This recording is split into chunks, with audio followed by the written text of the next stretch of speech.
Ամեն։ Փառք Տիրոջը։ Հալելույա։ Հրաշալի է լինել Աստծո տան մեջ։ Դու իմ հետ համամիտ ես, չէ՞։ Կարող ես շրջվել կողքինիդ, ջերմ ուրախության խոսք ասել, նստել։ Աստված օրհնի ձեզ։ Գիտես, առաջի Կորինթացիս 13:13-ում ասում է. Եթե սեր չունենամ, կլինեմ ձայն տվող պղնձի, չէ՞։ Իսկ առաջի հենց այդ համարի մեջ ինչ ասում։ Եթե մարդկանց կամ հրեշտակների լեզուներով խոսեմ եւ սեր չունենամ, ես ոչինչ եմ։ Այսինքն, սիրելիներս, Պողոս Առաքյալը շատ հետաքրքիր է Կորինթոսի եկեղեցում շատ հետաքրքիր ուղերձ է տալիս, հենց առաջի համարում 13-ում, որ յուրաքանչյուր հավատացյալ, յուրաքանչյուր քրիստոնյա ուշադրություն դարձնի իր սիրո վերաբերմունքը։ Ու հայտության գիրքը հիշեցնում ասում է, հիշիր որտեղից ընկար։ Կամ հիշեցնում ասում է, հիշիր քո առաջվա սերը։ Այսինքն ամեն մեկիս կյանքում լինում են մի այնպիսի լավ օրեր, լավ պահեր, որ Աստված ուզում է հիշացնել։ Հատկապես նորահավատ մարդկանց կյանքում, որ Աստծո կրակը կպնում է, այդ մարդկանց սրտերի մեջ մի հատ յուրահատուկ Աստծո նկատմամբ սեր է սկսում բորբոքվել։ Որոշակի ժամանակ հետո այդ սերը հենց սկսում է պաղել, սկսում են մեր մեջ տարբեր խնդիրներ առաջանալ, սկսում են արդեն համակրանքով, հակակրանքով եկեղեցի գալ։ Սիրելիս, եթե դու հասկանաս եկեղեցի գալը, Աստծոն ճանաչելը, Աստծոն հետևություն անելը, դա պետք է դառնա հակակրանք կամ համակրանք, դա սխալ է։ Աստծոն ճանաչողությունը դա ապահովություն է քո փրկության համար, որովհետև Աստված ուզում է, որ դու փրկված լինես, Աստված ուզում է, որ դու ժառանգես երկինքը, Աստված ուզում է, որ դու թագավորես նրա թագավորությունը։ Դրա համար մենք այսօր հավաքվում ենք ամեն կիրակի, չհաշված տարբեր օրերի, տարբեր ծառայություններ։ Տեսեք, Բաբելոնի աշտարակի համար Աստված ինչ ասեց. Եթե իրանք որոշել են, կանեն, ոչ ոք իրանց չի կանգնեցնի։ Այսինքն մարդու մեջ է այդ ամեն ինչը ձևավորված։ Եթե մարդը որոշի ծառայի կծառայի, եթե մարդը չի որոշում ծառայի ինքը չի ծառայելու։ Դա համար Պողոս Առաքյալը գրում ասում է, եթե ես բաներն անեմ ու սեր չունենամ, դատարկություն է, սա դատարկության հնչողություն է հնչում։ Դրա համար պետք է որպեսզի մենք լցնենք իրական սիրո արմատով բորբոքվենք, ամեն։ Հովհաննես 13, 34-35-ում ասում է, ձեզ նոր պատվիրան եմ տալիս, որ սիրեք միմյանց, ինչպես ես ձեզ սիրեցի, նույնպես դուք միմյանց սիրեք։ Նոր պատվիրան եմ տալիս, սա Հիսուսի խոսքն է, որ սիրեք միմյանց, ինչպես ես ձեզ սիրեցի, ինչ հետաքրքիր է, չէ՞։ Այսինքն սիրո դրսևորությունը դա Աստծո բնավորության ամենակարևոր հատկանիշներից մեկն է, որովհետև հենց ինքը սիրո աղբյուրն է։ Մեր մոտ է մատակարարումը գալիս գնում, բայց Աստծո մոտ ինքն է այդ մարկոց, ընտեղից է գալիս, ու ինչքան ինքը տալիս է, ինքը չի դատարկվում։ Եթե մենք մեզանից տալիս ենք ու դատարկվում ենք, նշանակում է, որ նրա ճանաչողության մեջ շատ քիչ ենք, բայց եթե դու ինչքան որ կպած ես, տեսեք, ասում է Աստծո խոսք, ասում է, ջրին մոտ տնկված ծառը պտղաբեր է լինում, այսինքն որ նա միշտ խոնավություն է քաղում ու կարողանում է պտուղ տալ։ Այսինքն եթե դու այսօր խոսում ես սիրո մասին, ես խոսում եմ սիրո մասին, նախ ասեմ սա իմ մասին եմ ասում, առաջինը, սիրելի եկեղեցի, չմտածես ինչ որ բան եմ ակնարկում, չէ, առաջի բանը, որ քարոզվում է, դա մեզանից է սկսվում, եւ մենք ուզում ենք, որ առաջի այս դրսևորումները մեզանից սկսի, ու մենք դա անենք, մեկս մյուսից նկատմամբ իրականում այն սերն ու այն սպասողությունը լինի, որ ասես երբ այս կիրակին գալու հավաքվենք տեսնենք։ Մենք մարդիկ ունենք Վանաձորից, Երևանից ամեն կիրակի գալիս են։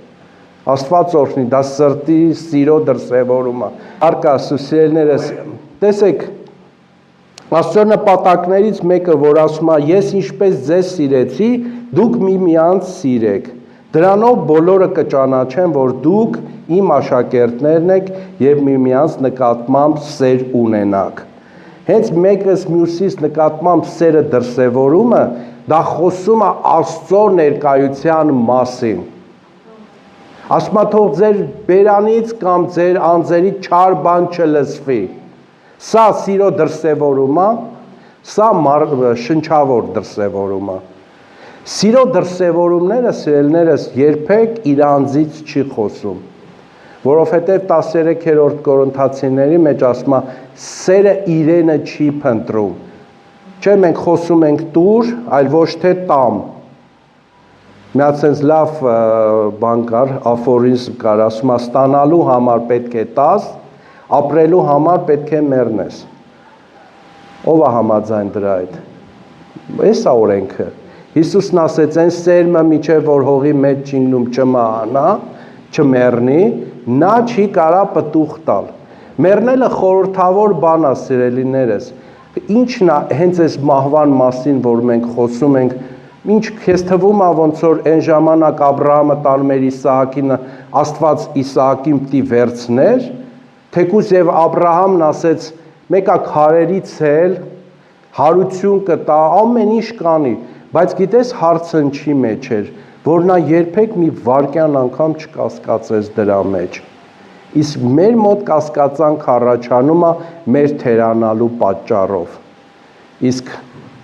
կատարյալ սերը բոլոր կողքի հետևի զրույցներին ինքը ուշադրություն չի դարձնում, ինքը գիտի, որովհետև Աստված խոստացել է։ Տեսեք ինչ հետաքրքիր բան ասում է վերջին ժամանակներում մարդկանց սերը կպաղի։ Ինչ սիրո մասին է։ Իրար սիրելու նկատմամբ եւ ոչ միայն ծառայություն անելու նկատմամբ սերը, եկեղեցի գալու սերը, այսօր մենք դա տեսնում ենք։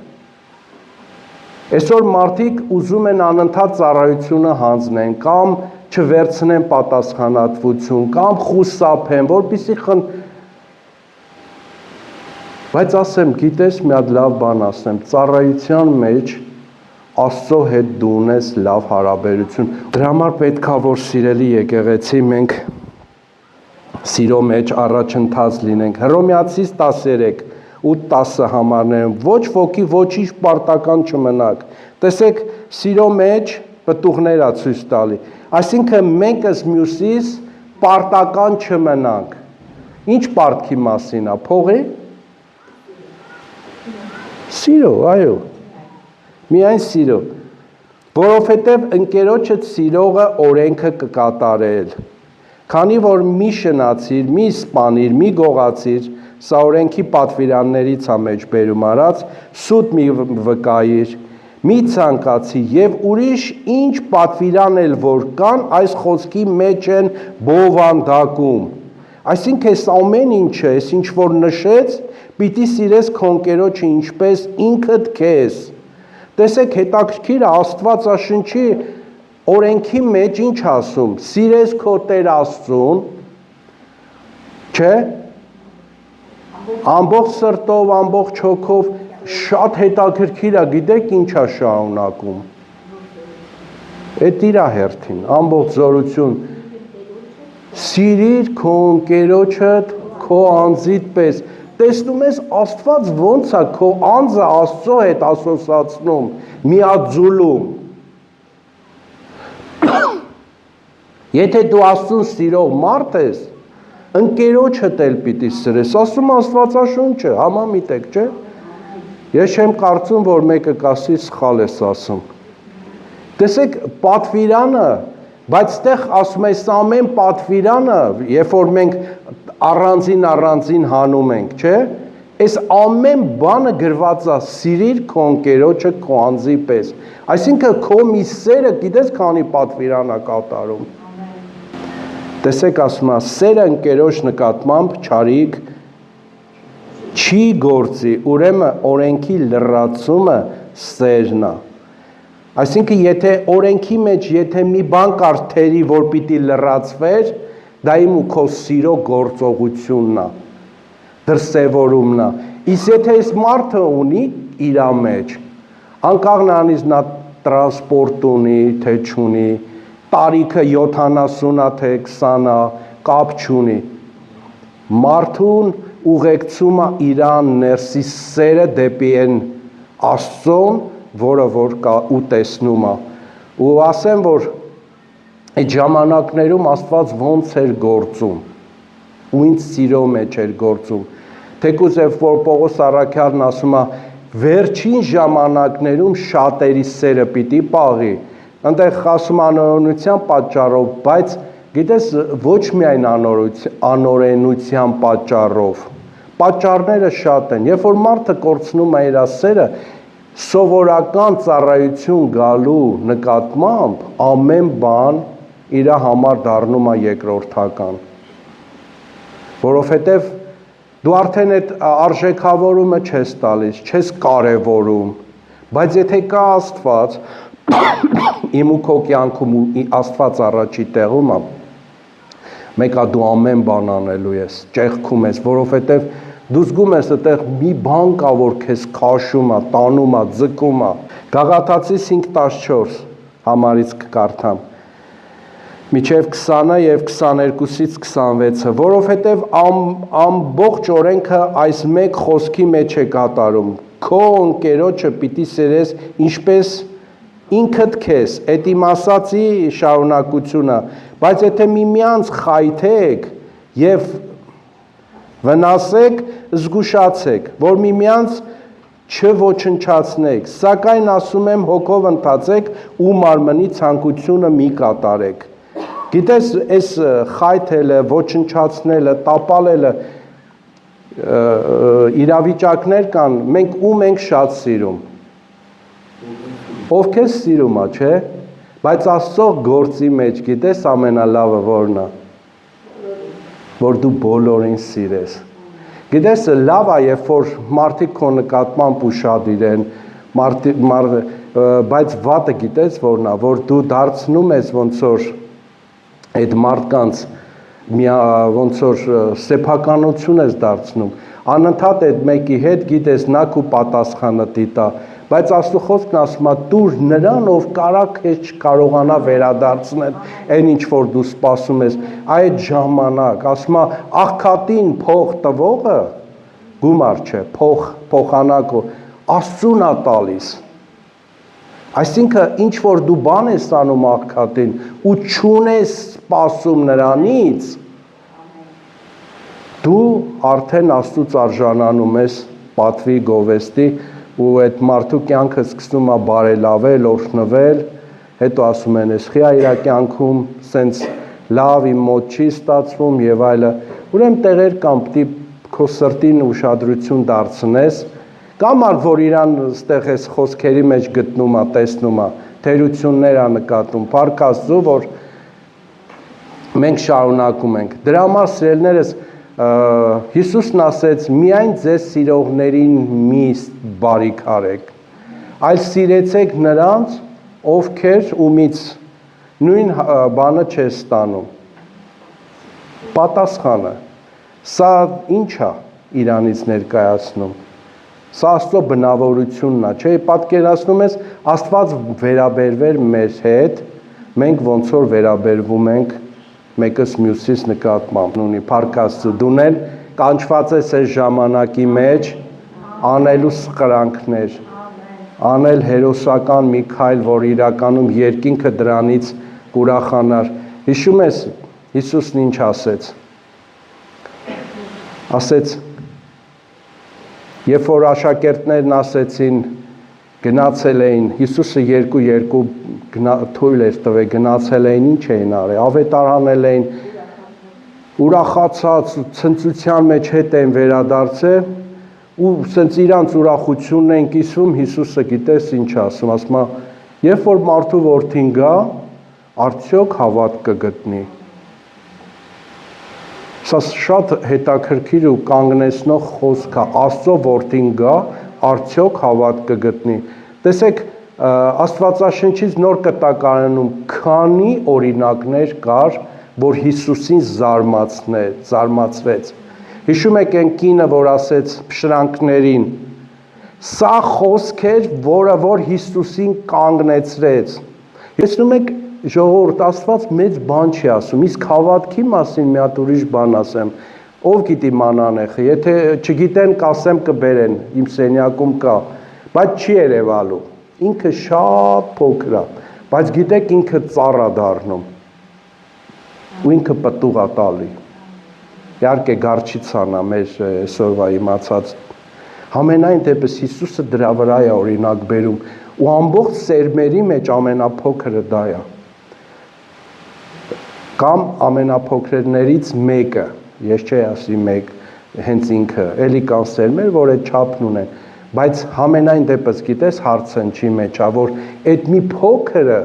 ինչպես այդ կնոջ մեծ հավատքը, բայց փոքր կպնել է Աստծուն, գիտես քեզ պետք չի, որ ամբողջ կլանողություն Աստծո ներկայությունը Մովսեսի կամ Եղիայի օրինակի պես լինի, որ ասես, այս ժամանակ ես կհավատամ, բայց այդ կնոջը իր խնդիրը այնքան էր, որ ասեց, եթե ես կպնեմ Հիսուսի շորից մի փոքր, ամեն բան կփոխվի, ամեն բան կփոխվի։ Տեսնում եք, ինչ շատ մանր Աստված ուզում է հասկացնի, ոչ շատ մեծ բաներ ձգտելու մեջ է, ոչ էլ այդ փոքրը կորցնելու մեջ է, բայց մենք փոքրն էլ ենք կորցնում, մեծի մասին սկսում ենք ավելի երազել, բայց հենց որ սկսենք ամենափոքրից, մի օր կգա, որ քո վրա շատ պտղաբեր, շատ պտուղներով լիքը,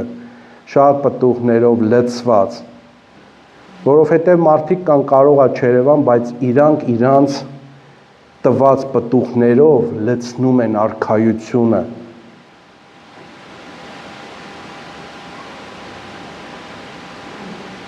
Դուր ենք, չէ՞, որովհետև ինչ պտուղ ենք տալիս մենք այսօր։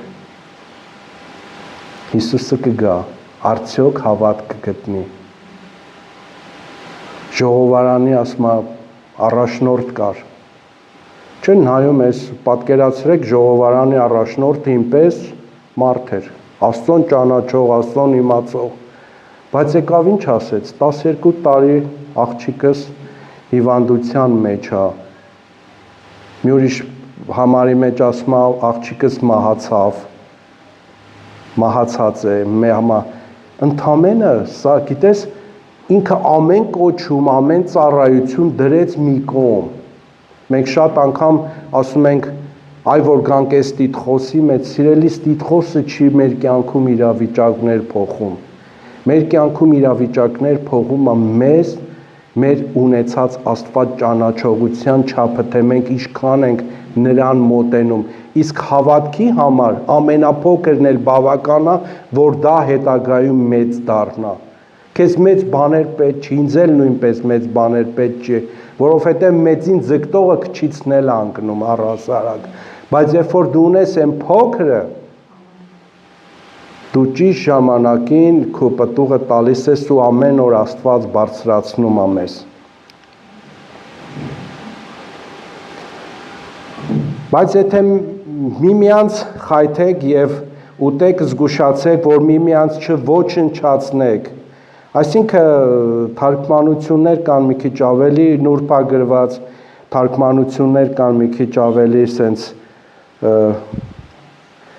ավելի խորնագրած, բայց համենայն դեպս միտքը մենք պիտի հասկանանք, սակայն ասում եմ, հոգով գնացեք ու մարմնի ցանկությունը մի կատարեք, այսինքն մեկս մյուսից նկատմամբ ունեցած բորբոքային իրավիճակը դա մարմնավոր երևույթ է, որովհետև մարմինը հոգուն հակառակ է ցանկանում, իսկ հոգին մարմնին հակառակ, եւ քանի որ սրանք իրար հակառակ են, չանենք այն ինչ որ կամենում ենք, բայց եթե հոգով եք առաջնորդվում, օրենքի տակ չեք։ Հայտնի են մարմնի գործերը, որոնք են, իհարկե սրանք արդեն պտուղներ են, շնություն, Պոռնկություն, պղծություն, գիճություն, կռապաշտություն, կախարդություն, թշնամություններ, կռիվ նախանձ, բարկություն, հակառակություն, երկպառակտություններ, բաժանումներ։ Հոգու պտուղն այս է, սերը։ Ում մեջ ուրախություն կա։ Դու պտուղ ունես։ Ում մեջ կա խաղաղություն։ Ով ամեն բանի համբերում։ Չէ, սպասող մարդը միշտ ասում է լավ կլինի։ Լավ կլինի։ Եփեսացիս 5, 5-րդ գլխի 2-րդ համարից եւ սիրով վարվեք, ինչպես որ Քրիստոսն էլ մեզ սիրեց ու իրեն մեզ համար ընծա եւ զոհ մատուցեց Աստծուն որպես անուշահոտություն։ Այսօր գիտեք ինչքան պաշտոնավոր ու ինչքան ճանաչված մարդիկ են գնում կախարդների մոտ։ Իրանց ակնկալիքը տեղից է, սպասում են թե ինչ պետք է ասի, ինչ պետք է ասի, ոնց պետք է ասի։ Բայց Աստված ամեն մեկիս համար ունի ճակատագիր, Աստված ունի ամեն մեկիս համար նպատակ ու ծրագիր։ Իսկ այդ նպատակի ու ծրագրի համար արժանանալ է պետք։ Պետք է լինես այդ սիրո կանչի մեջ, որպեսզի այդ սերը միշտ քեզ առաջնորդի, իսկ Աստված սերը եւ իրան սիրողները ինչ են անում։ Հոգով, սրտով եւ ճշմարտությունով ինչ են անում, պաշտում են Աստծուն։ Մի տեղ եմ ուզում կարդամ, սա եղբայրներին է վերաբերվում, բայց եղբայրասիրության մասին կարիք չկա մի բան գրել ձեզ, որովհետև դուք ինքներդ Աստծուց սովորել եք միմյանց սիրել։ Դու պատկերացնում ես, սիրելի եղբայրներ, ինչ պարտականություն ա գրած մեր մասին, որ դրա մասին ավելնորդ ա խոսալը, ասելը։ Ուրեմն եղբայրասիրությունը Աստծո ծրագրերի ամենակարևորագույն բաներից մեկն է, որ ասում է դրա մասին ասելն ավելնորդ է, որովհետև ես գիտեմ, որ եղբայրասիրությունը դուք արժեքավորում եք, այդպես է թե չէ։ Սակայն եթե թագավորական օրենքը Սուրբ գրքի համաձայն եք կատարում, պիտի սիրես քո ընկերոջը ինչպես ինքդ քեզ, լավ եք անում, բայց եթե աչառություն եք անում, մեղք եք գործում օրենքից, որպեսի օրինազանցներ դատապարտելով, մաքրելով ձեր հոգիները ճշմարտության հնազանդությամբ, անկեղծ եղբայրասիրությամբ, մաքուր սրտով միմյանց ջերմորեն սիրեցեք, վերածնվելով ոչ թե ապականության սերմից, այլ անապականի, Աստծու կենդանիու մնայուն խոսքով, որովհետև ամեն մարմին խոտի պես է, մարդու ամբողջ փառքը խոտի ծաղկի խոտը չորանում է և նրա ծաղիքը թափվում է, իսկ Տիրոջ խոսքը մնում է հավիտյան։ Սա այն խոսքը, որ ձեզ ավետարանվեց։ Սիրելիներ, սիրենք միմյանց, որովհետև սերը Աստծուց է, և ամեն ով որ սիրում է Աստծուց է ծնված ու ճանաչում է Աստծուն, ով չի սիրում Աստծուն, չի ճանաչում, որովհետև Աստված սեր է, Աստծո սերը մեր հանդեպ նրանով երևաց, որ Աստված իր միածին որդուն աշխարհ կուղարկեց, որպեսզի նրանով ապրենք։ Սրա մեջ է սերը, ոչ թե մենք սիրեցինք Աստծուն, այլ նա սիրեց մեզ։ Սիրեց և իր որդին ուղարկեց մեր մեղքերի քավության համար։ Սիրելիներ, եթե Աստված մեզ այսպես սիրեց, ապա մենք էլ պետք է միմյանց սիրենք։